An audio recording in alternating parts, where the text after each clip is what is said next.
Assalamualaikum warahmatullahi wabarakatuh. Waalaikumsalam. Alhamdulillahirrahmanirrahim. Saya Ade Jigo pagi hari ini bisa menemani santap sahur Anda di indahnya Ramadan bersama UAS dan sahabat. Dengan tema kita pagi hari ini yang sangat luar biasa, sebab-sebab kemunduran Islam. Nah, kebetulan di sebelah saya sudah ada guru-guru kita tercinta. Kalau ibarat pepatah mengatakan, kalau mau cepat jangan lupa pakai spion. Di sebelah saya ada Ustadz Abdul Somad dan Ustadz Ashari Nasution. Assalamualaikum Ustadz. Waalaikumsalam warahmatullahi Sehat Ustadz? Alhamdulillah sehat. Semangat buat berpuasa? Semangat terus. Alhamdulillah. Ustadz Ashari apa kabar? Alhamdulillah. Apalagi dengar pantunnya tadi. Semangat. Mau dibalas atau gimana? Enggak, saya belum buat. Masya Allah, alhamdulillahirrahmanirrahim. Ustadz, kita akan membahas tema kita pagi hari ini yaitu sebab-sebab kemunduran umat Islam. Seperti apa Ustadz? Tafadhol. Bismillahirrahmanirrahim. Assalamualaikum warahmatullahi wabarakatuh. Assalamualaikum warahmatullahi wabarakatuh. Alhamdulillah wassalatu wassalamu ala Rasulillah wa ala alihi wa sahbihi wa man tabi'ahu wa mawalah. Kalau jamaah pakai baju katun jangan dipakai ke kota gede. Cakep. Saya tidak lagi berpantun karena sudah dihabiskan oleh Bang Ade. Nah, barusan Itu sekedar membalas. Bang Ade mudah-mudahan sehat walafiat. Amin ya rabbal alamin. Al-Mukarram, guru kita bersama, Fadilatul Ustaz Ashari Nasution. Barakallahu fiik. Jamaah yang ada di International Islamic Education Council dan pemirsa TV One dimanapun berada. Ketika Nabi Muhammad SAW mengatur strategi perang, di depan sana ada bukit namanya Bukit Uhud. Lalu kemudian di bawah itu ada hamparan kosong, lokasi perang. Di atas ini ada satu bukit disebut dengan Jabal Rumat.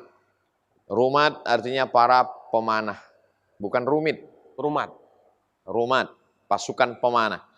Kata Nabi, nanti ketika aku berperang di bawah, lalu kamu yang berada di atas bukit pemanah ini, kalian melihat dari atas.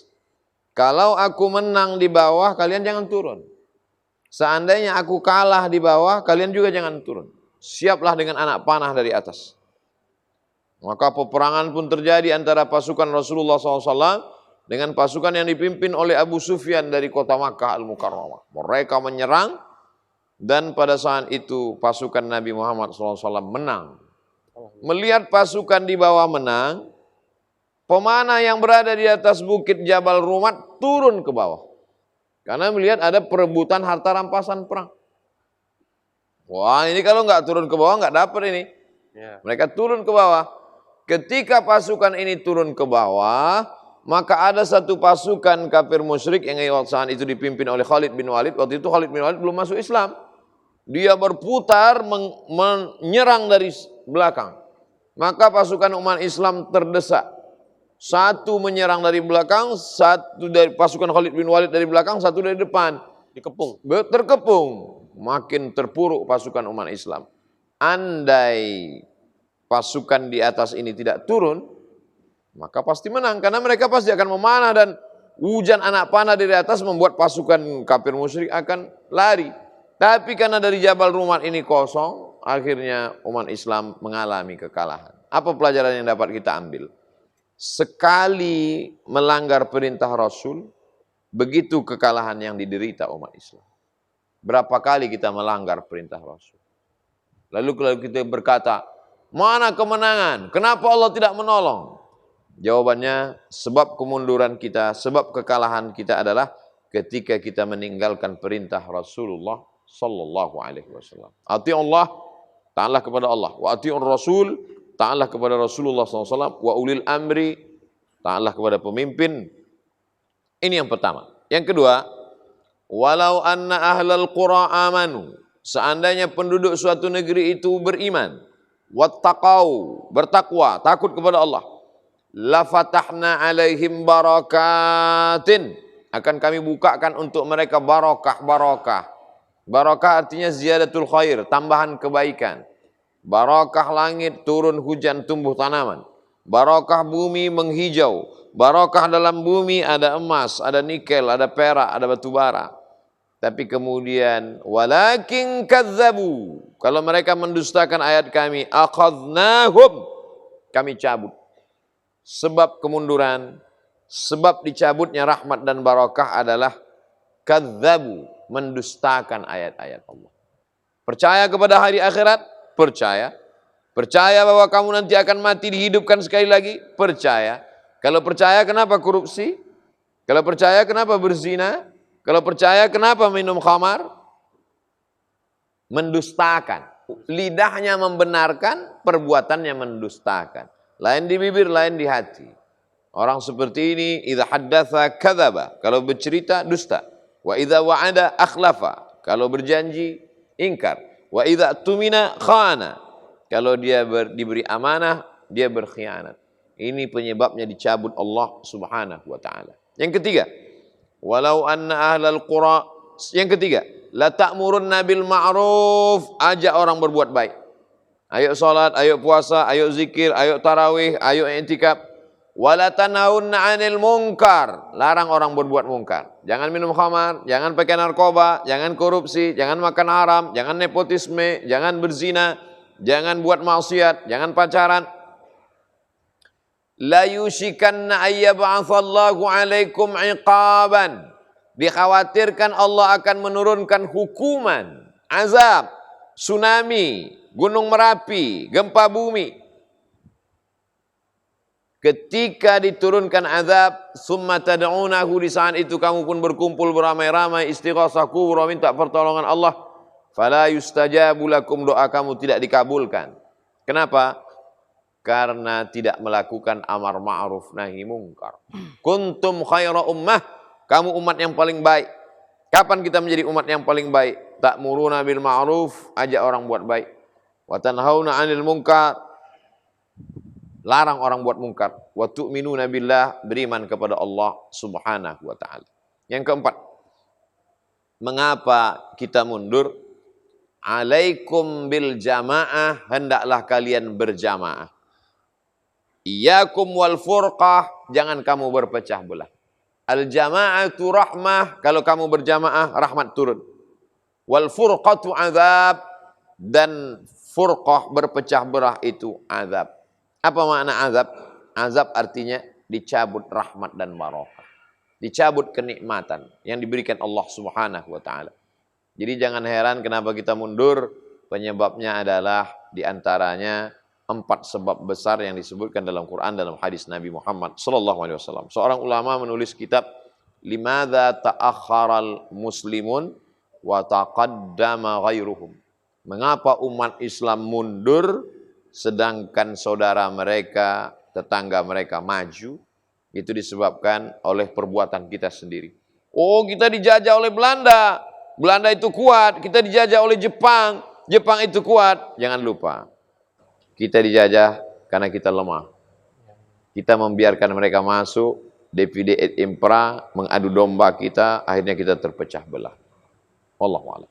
Insyaallah, luar biasa Ustaz. Jadi kita itu kalau mau maju, mau kuat, ya kita harus berjamaah, bersatu.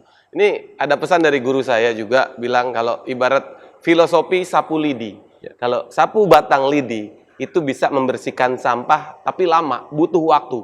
Kalau kita lidihnya bersatu, lidihnya banyak, itu bisa membersihkan sampah secara cepat dan bersih. Tapi yang ketiga, kalau lidihnya yang bercerai-berai, lidih tersebut yang menjadi sampah. Masya Allah. Jangan kemana-mana, masih bersama kami di Indahnya Ramadan bersama Uas dan sahabat.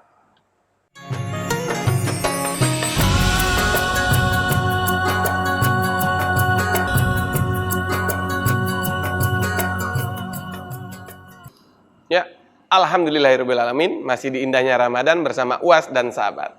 Ustaz, afwan, tadi kan saya tutup dengan filosofi lidi. Ya. Itu kan salah satu yang 4 faktor tadi, yaitu berjamaah, Ustaz. Ya. Kalau kita mau memaju, berjamaah. Nah, apakah ada yang diibaratkan lain dengan yang ketiga poin yang tadi, Ustaz?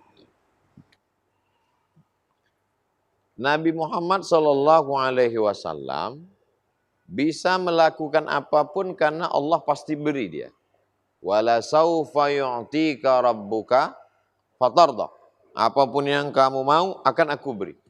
Tapi ketika dia memperjuangkan agama Allah, dia menyatukan elemen-elemen yang terpisah. Ada orang tua yang santun, Abu Bakar Siddiq. Ada anak muda yang gagah perkasa, Umar bin Khattab. Ada anak muda yang kaya raya, Utsman bin Affan. Ada anak muda yang cerdasnya luar biasa, Sayyidina Ali bin Abi Thalib. Ada perempuan yang kaya, Sayyidatuna Ummul Mukminin Khadijah Al-Kubra. Ada perempuan yang cerdas setengah agama ada di kepalanya, Sayyidatuna Ummul Mukminin Aisyatur Ridha. Ada perempuan yang mengantar makanan naik ke atas pada perjuangan hijrah, Asma binti Abi Bakar. Ada perempuan yang gagah perkasa saat perang, Nusaibah. Maka ini semua elemen disatukan. Seandainya perjuangan itu sendirian, Nabi cukup di atas gua Hira, zikir, salat, zikir, salat, zikir, salat, kun fayakun, selesai. Tapi setelah turun Iqra, Nabi turun ke bawah, bersatu dengan masyarakat, menyatukan yang tercerai-berai, lalu kemudian disitulah turun pertolongan Allah Subhanahu wa taala. Idza jaa nasrullah, kalau sudah datang pertolongan Allah, wal fath, kemenangan. Wa ra'aitan nas, kau lihat manusia, yadkhuluna fi dinillah, masuk ke dalam agama Allah, afwaja, berbondong-bondong, berjamaah. Menyatukan jamaah, maka jamaah akan datang masuk Islam dan masuk ke surga pun berjamaah. Wasiqal ladzina taqaw rabbahum ilal jannati zumara. Mereka masuk ke dalam surga itu zumratun, zumratani, zumara, berjamaah, berkelompok. Jadi memang kita diajarkan untuk berjamaah. Nabi Isa alaihissalam yubri'ul akma wal abrasa biiznillah, menyembuhkan orang yang lumpuh penyakit kusta dengan izin Allah. Wa yuhyil mauta biiznillah, menghidupkan orang mati dengan izin Allah. Allah mengizinkan maka dia bisa, karena dia bukan Allah, dia bukan anak Allah. Tapi kemudian ketika menegakkan agama Allah, wa idh qala Isa bin Maryam lil hawariyin, ingatlah ketika Isa anak Maryam berkata kepada murid-muridnya Hawariyin, man ansari ilallah, siapa yang menolong aku menegakkan agama Allah? Qalal hawariyun, Hawariyun berkata, nahnu ansarullah, kami yang akan menolong agama Allah. Jadi kata Allah dalam Al-Quran, la tanaza'u, jangan kamu bertikai, fatabshalu, kamu akan gagal, wa tadhhabari hukum, kamu kehilangan semangat. Berpecah belah, gagal, lemah, kehilangan semangat, jauh dari kemenangan. Tapi insya Allah kita lihat hari ini kita tidak lagi berkonflik karena perbedaan antara usolli dengan tidak usolli, kunut dengan tidak kunut. Akhirnya kita lepas dari perbedaan-perbedaan, sudah mulai menyatu di masjid. Antara rakaat 23 dengan 11, antara tarawih, antara alhamdulillah. Dulu Bang Ade orang kelahi gara-gara tarawih ini. Yang satu mengatakan mesti 23, satu mengatakan mesti 11. Sekarang alhamdulillah sudah tidak kelahi karena sama-sama enggak tarawih. Sama-sama enggak tarawih. Kalaupun ada yang tarawih, milih yang paling dikit, Ustaz. Masya Allah, jazakallahu khairan, Ustaz. Sebentar lagi kita juga akan sama-sama mendengarkan paparan dari Ustadz Ashari. Dan jangan kemana-mana, tetaplah bersama kami di Indahnya Ramadan bersama UAS dan Sahabat.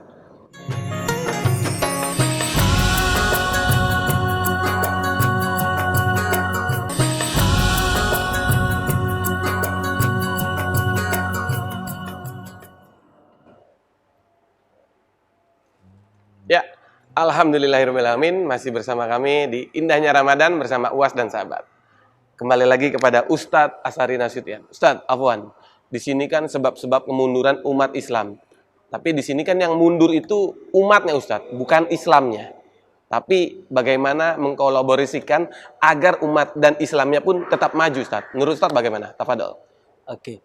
Bismillahirrahmanirrahim. Assalamualaikum warahmatullahi wabarakatuh. Waalaikumsalam warahmatullahi wabarakatuh. Alhamdulillahi rabbil alamin. Allahumma salli ala sayyidina Muhammad wa ala ali sayyidina Muhammad. Sahibul fadilah sayyidil ustadz Abdus Samad waffaqahullah bihusni taufiqihi. Amin. Bapak Ibu yang dimuliakan Allah Subhanahu wa taala, pemirsa TV One yang insyaallah dimuliakan Allah Subhanahu wa taala. Tema yang berat, sebab-sebab kemunduran umat Islam. Al-mar'u ibnu zamanihi.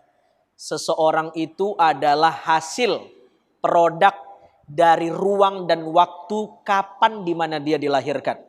Ketika saya diajak berdiskusi apa sebab kemunduran Islam, sementara saya adalah seorang muslim, dan hidup sebagai seorang yang mengaku sebagai orang Islam, ini berat bagi saya berbicara sebab kemunduran Islam sementara saya adalah seorang muslim. Jangan-jangan saya termasuk orang yang membuat Islam itu mundur. Nauzubillah. Nah, ini pertama yang harus kita catat. Yang kedua, sudah lengkap apa yang dipaparkan oleh guru kita tadi. Kalau kita mencari model, mencari mana yang harus kita contoh agar Islam itu maju, tentu model terbaik adalah ketika Nabi Shallallahu Alaihi Wasallam membangun masyarakat madani di Madinah, masyarakat tamadun, masyarakat yang beradab, masyarakat yang maju. Ketika Nabi Shallallahu Alaihi Wasallam hijrah dari Mekah ke Madinah. Lalu kita bertanya, kalau itulah modelnya, apa yang dilakukan Nabi Shallallahu Alaihi Wasallam ketika itu untuk kemudian kita contoh hari ini?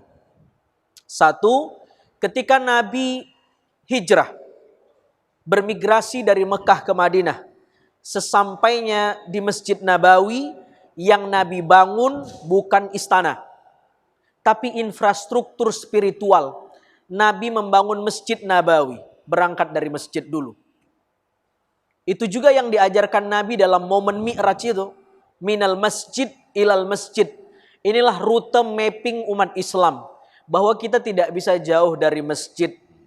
Jangan jadikan masjid hanya sebagai tempat kita sholat, ruku, sujud, salam, pulang, selesai.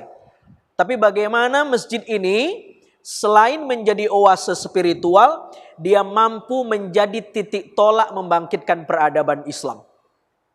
Sehingga dulu di masa para pemimpin-pemimpin umat Islam dulu, misalnya Umar bin Abdul Aziz, itu lewat masjid, bapak-bapak, ibu-ibu, itu didata. Berapa orang yang fakir, berapa orang yang janda, bukan untuk dinikahi, bukan. Tapi biar tahu berapa orang yang punya per kapita itu pendapatan ekonominya di bawah rata-rata. Berapa orang yang yatim, berapa orang yang du'afa. Masjid menjadi pusat untuk mengendalikan atau untuk mengevaluasi ekonomi umat. Nah, ini luar biasa. Jadi tidak hanya sebagai tempat sholat, ngumumin orang meninggal, innalillahi wa inna ilaihi rajiun, telah wafat fulan bin fulan. Masjid tidak hanya untuk itu, tapi besar sekali. Jadi kita nggak bisa jauh dari masjid. Umat Islam dengan masjid ibarat ikan dengan air. Ikan yang tidak suka dengan air, satu-satunya ikan yang tidak bisa hidup tanpa air, ikan mati. Jadi kalau ada umat Islam yang anti dengan masjid, jangan-jangan imannya sudah mati. Jadi kita nggak bisa jauh dari masjid. Ini yang pertama. Nabi membangun infrastruktur spiritual, masjid di Madinah. Yang kedua, Nabi membuat kalimatun sawa, common platform, titik temu bahwa betapa banyak entitas di masyarakat Madinah. Ada Yahudi, ada Nasrani, ada umat Islam, belum lagi antar suku, ada banyak entitas ini. Bagaimana ini bisa kompak? Maka dibuat piagam Madinah sebagai kalimatun sawa, titik temu. Nah, kita sebagai umat Islam yang diberkahi, dapat berkah tinggal di Indonesia, kita punya kalimatun sawa, yaitu Pancasila itu. Itu sebuah keberkahan. Kita banyak suku, banyak budaya, tapi kita bisa dipersatukan dengan Pancasila Bhinneka Tunggal Ika, dan itu harus kita syukuri. Yang ketiga, apa yang dilakukan Nabi Shallallahu Alaihi Wasallam, al-ikha, mempersaudarakan. Kalau tadi menyatukan 3 entitas besar, 3 agama, tapi ini yang dilakukan Nabi yang ketiga adalah mempersaudarakan antar umat Islam. Yang pribumi dengan pendatang, yang asli tinggal di Madinah sama yang muhajirin, itu dibersaudarakan oleh Nabi Shallallahu Alaihi Wasallam. Ini juga penting, tadi Ustadz Abdul Somad sudah membahas betapa pentingnya persatuan, bahwa kita ini bersaudara. Al-Quran menggambarkan bahwa dengan diksi yang sangat indah kita ini adalah ikhwah. Innamal mu'minuna ikhwah. Kita ini adalah ikhwah. Ikhwah itu artinya saudara segenetik. Ada lagi namanya ikhwan. Ikhwan itu saudara non genetik, tidak senasab, namanya ikhwan. Orang yang mubadzir, dia ikhwannya setan. Kenapa disebut ikhwan? Dia saudara seideologinya setan. Jadi saudara tapi tidak sebiologis, tidak sedarah. Tapi ada ikhwah, ini saudara segenetik. Kita tahu bahwa kita sebagai umat Islam beda ayah, beda ibu. Saya tidak sama ayahnya, tidak sama ibunya dengan saudara-saudara di sini, dengan Ustadz Abdul Somad. Tapi kita diikat dengan tali agama lalu disebut dan disimpul dengan bahasa ikhwah. Seolah-olah persaudaraan se-Islam kita itu, karena persaudaraan se-Islam kita itu, meski kita beda ayah dan ibu, tapi kita bagikan saudara-saudara, disebut dengan ikhwah. Jadi kita saudara.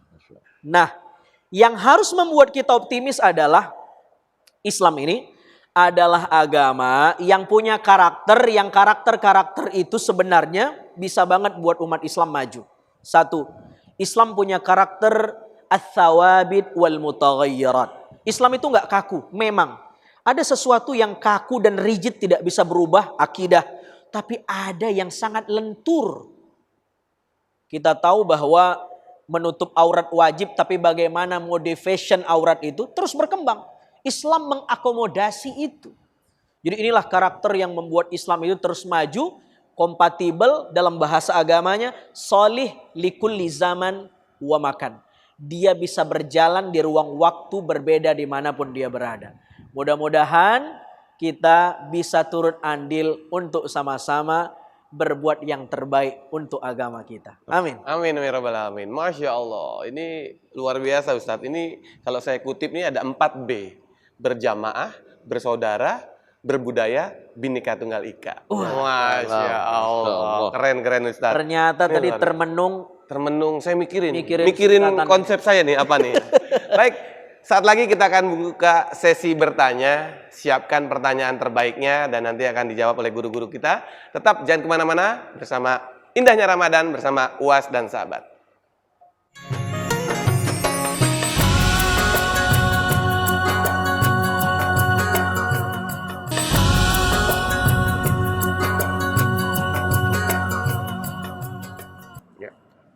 Alhamdulillahirrabbilalamin. Masih bersama saya Ade Jigo di Indahnya Ramadan bersama Ustadz Abdul Somad dan Sahabat. Nah, memang kita tidak pantas membanding-bandingkan ataupun mempersamakan budaya kita, budaya Islam dengan budaya Barat. Tapi tidak perlu kita membahas itu lagi. Sekarang saatnya kita untuk membahas sesi bertanya. Mungkin jamaah yang ada di studio, silakan yang mau bertanya angkat tangannya. Masya Allah, ini banyak banget yang mau nanya ini. Tapi saya pilih yang terdekat dulu. Kakak izin, silakan bertanya.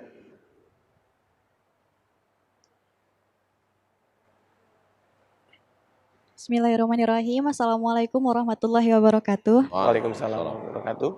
Punten Ustadz, izin nanya boleh ya? Boleh Ya. dong. Izin dengan kakak siapa? Iya, nama saya Adibah. Ya, saya ingin bertanya. Mungkinkah kemunduran umat Islam pada saat ini itu disebabkan oleh diri kita sendiri gitu? Sementara saya pribadi sudah merasa sangat beriman, tapi menurut orang lain, apa yang sudah saya lakukan ini masih sangat jauh dari kekurangan. Dan bagaimana kami umat Islam mampu menyamakan perspektif tentang keimanan itu sehingga kami mampu bersatu, umat Islam ini mampu bersatu dalam kemajuan Islam pada masa ini. Seperti itu. Terima kasih Ustadz. Assalamualaikum warahmatullahi wabarakatuh. Waalaikumsalam warahmatullahi wabarakatuh. Terima kasih kakak. Baik, Tuan Guru Ustadz Abdul Somad, silakan. Izin Ustaz Azhari Nasution. Terima kasih. Umat Islam itu mundur karena meninggalkan agamanya. Barat maju karena meninggalkan doktrin agamanya. Jadi kalau kita mau maju, maka kita kembali kepada semangat beragama. Apakah orang yang membangun masjid, rajin sholat berjamaah itu sudah baik? Baik menurut pandangan beribadah. baik menurut pandangan rutinitas. Orang kaya bangun masjid, habis itu sholat. Tapi kan Islam tidak sebatas sholat dan masjid. Nabi juga mengontrol pasar. Azan itu bisa 2 kali pada masa Khulafa Rasyidin. Karena kalau 1 kali azan, tidak cukup 1 panggilan. Karena pasar sudah semakin besar. Jadi ekonomi umat berimbang antara Baitullah dengan Baitul Mal. Jadi kalau Baitullah sholat, ada Baitul Mal, harta. Di dalamnya ada zakat, wakaf, infak, sedekah, wasiat, hibah, ghanimah. Selama ini kita Ustadz berceramah, kalau sudah hijrah, tinggalkanlah kemewahan dunia, karena ini hanya akan menghalangi kita dari Allah. Bertentangan dengan semangat spirit Islam. Kalau dia doanya keluar masjid, Allahumma inni as'aluka min fadlik, beri aku rezeki.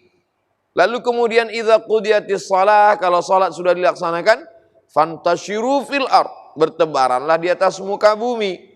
Hari ini kalau kita ngajinya fikih toharah, cara bersuci, air suci mensucikan, darah haid, darah nifas, darah wiladah, darah bisul, darah jerawat, darah nyamuk. Tidak salah. Tapi kita sudah meninggalkan fikih muamalat. Permodalan syariah, murabahah, bagi hasil mudharabah. Ada namanya rahan gadai, ada namanya ihya'ul mawat, menggarap tanah. Ada namanya musaqat, pengairan. Ada namanya fikih muamalat, ekonomi syariah. Jadi bagaimana kita menyatukan pandangan kalau ngajinya sama, insya Allah. Walaupun berbeda Ustadz, tapi insya Allah ada spirit yang sama. Jadi lagi-lagi la ilaha illallah penting. Tapi sebelum la ilaha illallah, fa'lam annahu la ilaha illallah. Berilmu. Dalam Sahih Bukhari, memang ada kitabus shalah, kitabuz zakah, kitabus shaum, kitabul hajj wal umrah. Tapi di sana juga yang tak kalah penting, kitabul ilmu. Imam Abu Hamid Al-Ghazali, kitab Ihya Ulumuddin, pembahasan awal-awal adalah fadilatul ilm, keutamaan ilmu. Tentang ulama usuk, orang berilmu tapi niatnya jahat. Jadi apa yang kita lakukan pada kesempatan ini, kita tidak ingin umat ini hanya terjebak pada puasa, tapi juga keseimbangan. Tontonlah tontonan yang bisa menjadi tuntunan.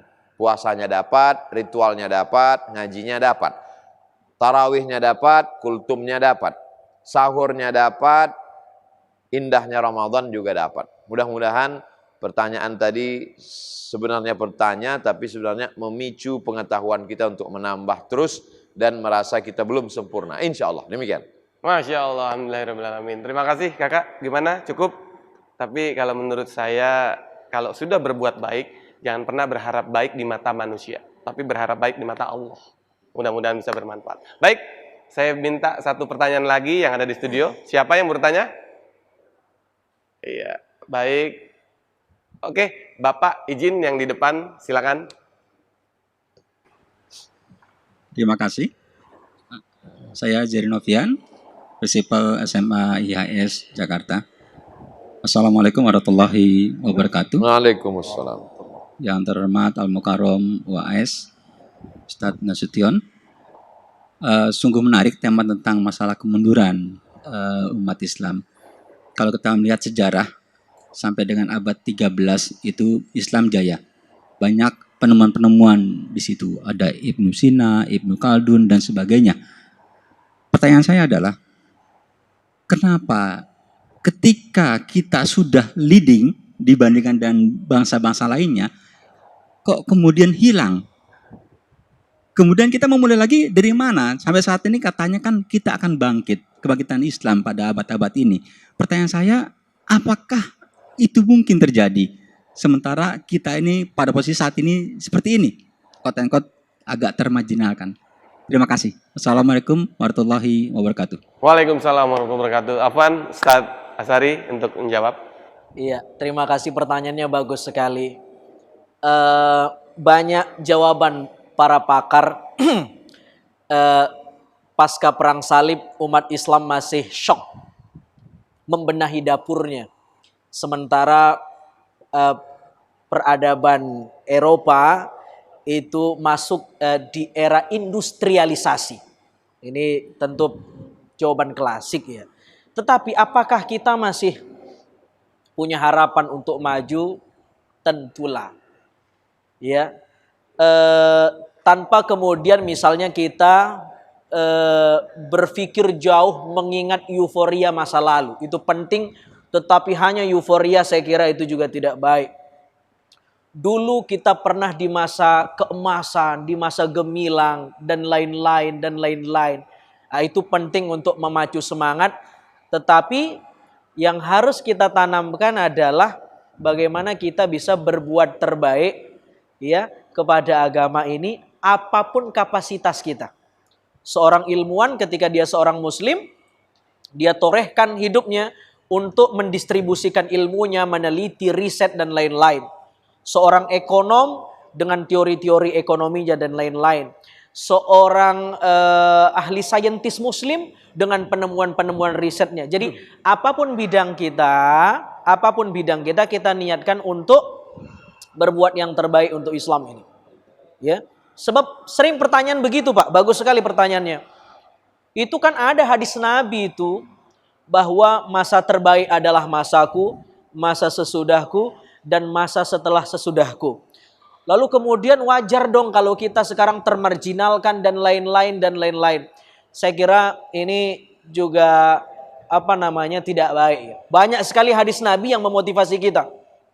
Misalnya Nabi SAW bersabda, ummati kal ghaith, la yudra awaluhu wa awsatuhu wa akhiruhu khairun. Umatku itu bagaikan hujan. Kita tidak tahu mana titisan hujan yang pertama turun, yang awal turun, apa yang akhir turun, semuanya baik. Secara umum hujan itu secara baik. Jadi banyak sekali hadis Nabi yang justru membuat kita positif. Ada misalnya hadis Nabi, kelak satu masa umat Islam ini ibarat buih di lautan. Itu kan populer sekali kita dengar. Tapi ingat, jangan lupa banyak teks-teks agama yang justru membuat kita optimis. Dengan syarat kita tidak meninggalkan ilmu. Inna baqa'al Islam fil ilmi. Jayanya Islam ini dengan ilmu pengetahuan. Jadi kita harus kembali. Pegang kendali ilmu itu. Dunia riset dan lain-lain. Jangan anti dengan ilmu pengetahuan. Mudah-mudahan lewat sekolah ini juga akan muncul peradaban Islam. Insya Allah. Amin. Amin, amin ya rabbal alamin. Jazakallahu Ustadz Azhari Nasution. Pak, bagaimana? Cukup Pak pertanyaannya Pak? Jawabannya luar biasa, terima kasih. Kita masih buka satu sesi pertanyaan lagi. Satu pertanyaan lagi, boleh angkat tangan? Siapa yang bertanya? Izin Bapak yang pakai peci hitam. Assalamualaikum warahmatullahi wabarakatuh. Nama saya Ade Chandra.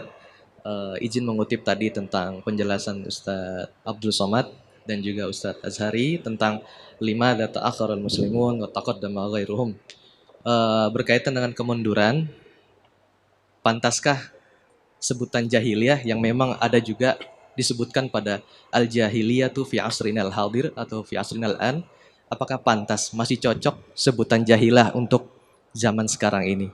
Mungkin ini kepada Ustadz Abdul Somad, bisa dilengkapi juga dengan Ustadz Azhari. Assalamualaikum warahmatullahi wabarakatuh. Waalaikumsalam warahmatullahi wabarakatuh. Li'ila fi Quraisy, perjalanan orang-orang Quraisy, ila fihim rihlatas syita was-saif. Perjalanan syita musim dingin, was-saif musim panas. Musim dingin mereka pergi ke negeri Syam, Yordania, Suriah, Lebanon, Palestina. Musim panas mereka pergi ke negeri Syam, Suriah, Lebanon, Palestina, Yordania. Musim dingin mereka turun ke bawah, mereka pergi ke Yaman. Dan mereka menetap di Makkah dan Madinah, sekarang Saudi Arabia. Jadi kalau kita hitung itu secara negara, batasan teritorial modern sekarang, Yaman, Saudi Arabia, Yordania, Palestina, Suriah, Lebanon. 6 negara. Masuk akalkah orang selevel Abu Jahal, Abu Lahab, Abu Sufyan sebelum masuk Islam dikatakan jahiliyah padahal mereka adalah pengusaha ekspor impor. Mereka sebenarnya sangat hebat secara ekonomi. Lalu mengapa mereka disebut jahiliyah? Karena dalam masalah agama Mereka membuat Tuhan dari batu, dari kayu, dari tepung gandum yang dicampur dengan minyak samin, minyak sapi.